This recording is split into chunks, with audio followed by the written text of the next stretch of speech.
What's up everyone? Welcome back again to my YouTube channel. So ngayon pag-usapan po natin kung paano nga ba may iwasan o paano tayo hindi maloko yung mga future partner natin na slight lang.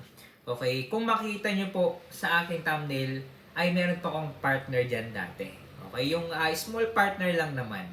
Bago po tayo magsimula sa ating vlog, ay kung hindi ka pa nakasubscribe sa aking YouTube channel, please subscribe and click notification bell para updated po kayo sa ating mga vlog na i-upload. So balik na po tayo sa ating vlog. Kung makita nyo po sa thumbnail na meron po akong partner that time. Okay, nagipag-partner sila, interesado sila kung paano nga ba magkaroon ng GCash business dati. Yes, medyo hindi sa akin yung platform that GCash, but I am the midman. I have a brand, okay, like Tara G. Ang problem, habang tumatagal, nakita nila na merong customer, may mga kapalpakan ako rin ako that time, hindi ko rin naman yan inaalis na parang matagal yung fund. Kasi nga, talagang we are start small, wala tayong malaking pondo, we are execution, we execute the small thing that God give us. That time ay hindi na sila makapaghintay and everything. Parang nainis sila sa akin and whatever and everything. Pero ang problema lang doon ay yung parang nagsisinungaling na sila sa akin. Tapos dati, sabi ko, magpapagawa tayo ng contract. Okay? Merong kontrata na pipirmahan natin both side. Ang problema lang doon, sobrang talino yung may-ari o yung naging partner ko dati. Bakit sobrang talino? Number one, abogado yung partner ko. Okay? Ito ay babae, tapos counselor yung kanyang asawa. So, alam nila yung kanilang ginagawa. Alam nila kung paano sila manloko. That my term. Okay? Medyo masakit para sa akin yan.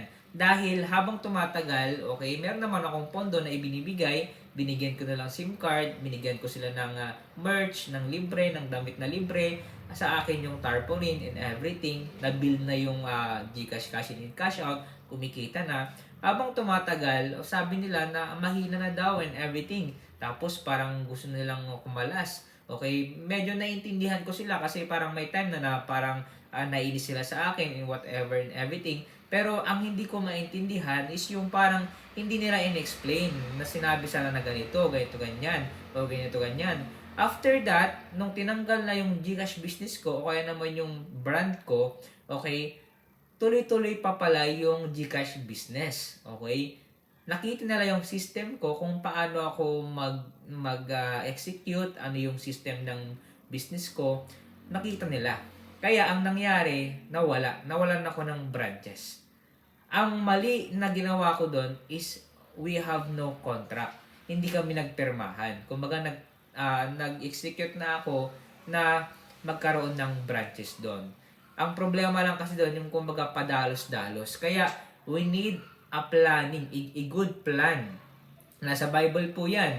If you have a good plan, you are the diligent. If you have no plan, ikaw ay mangmang. You are not, kumbaga, madami kang mangyayari, madaming mami-miss out kapag hindi mo pinaplano yung iyong negosyo. Kaya yan yung pagkamali ko, yan yung kapalpakan ko. Kaya iwasan nyo po yun.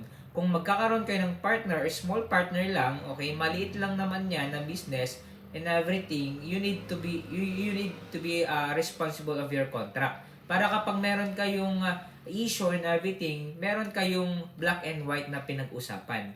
Okay, kaya nung time na yan, hindi ako rin ako makapag-demand kasi number one, mayaman sila. Pangalawa, abogado. Pangatlo, counselor yung partner ko.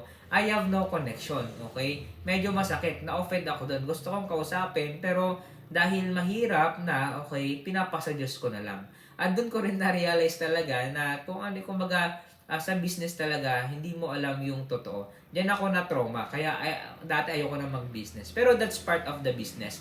Madami pa tayong may experience. Kaya i-position natin yung sarili natin. Kaya yun yung tandahan nyo i-ready nyo yung contract. At ipasa Diyos na natin in everything. Kahit papano ay ready tayo. Black and white. Okay? Kung parang mabibreak nila kasi abogado sila, ipasa Diyos na natin. Pero at least meron kayong contract. Yan kasi yung kapalpakan na nangyari sa akin. Alright, bago po tayo matapos sa ating vlog, okay, meron tayong libro na ginawa para po sa inyo. Kung gusto pong mag-order, Negosyo Reality sa mga gusto magsimula ng negosyo, mga merong problema sa negosyo. At the same time, yung mga mayayaman na mahilig magbasa, pwede po kayong bumili. Medyo mahal to, pero worth it po ito.